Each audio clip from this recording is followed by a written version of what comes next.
Hi everyone, welcome to Beginners Cooking A to Z channel. இன்னைக்கு நம்ம சேனல்ல ரொம்ப இன்ஸ்டன்ட்டா ரெடி பண்ணக்கூடிய தக்காளி சாதம் எப்படி செய்யறதுன்னு பார்க்க போறோம். ஒயிட் ரைஸ் மட்டும் இருந்தா போதும். இப்போ வாங்க வீடியோக்குள்ள போலாம். 4 மீடியம் சைஸ் தக்காளியை நல்லா பெரிய பெரிய பீசஸா கட் பண்ணிட்டு ஒரு மிக்ஸி ஜார்ல ஆட் பண்ணிக்கிறேன். தண்ணி எதுவும் சேர்க்க தேவையில்ல. இப்போ இத க்ளோஸ் பண்ணிட்டு ஒரு 10 செகண்ட்ஸ் மட்டும் blend பண்ணி எடுத்துக்கோங்க.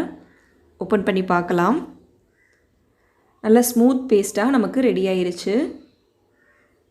இப்போ இது இருக்கட்டும்.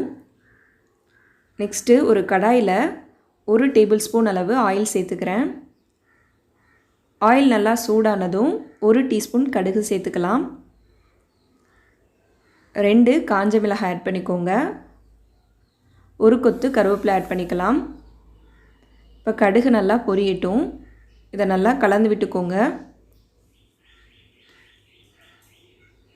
கடுகு நல்லா பொரிஞ்சதுக்கு அப்புறம் நம்ம blend பண்ணி வச்சிருந்த அந்த தக்காளி பேஸ்ட்டை உள்ள சேர்த்துடலாம்.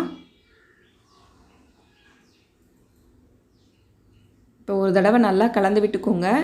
நீங்கள் வடித்த சாதத்தில் உப்பு சேர்க்கலனா இந்த ஸ்டேஜில் உப்பு ஆட் பண்ணிக்கோங்க. இப்போ இதை நல்லா கலந்ததுக்கப்புறம் காரத்துக்காக நான் 2 டீஸ்பூன் அளவு மிளகாய்த்தூள் ஆட் பண்ணிக்கிறேன். இப்போ இதையும் நல்லா கலந்து விட்டுக்கோங்க.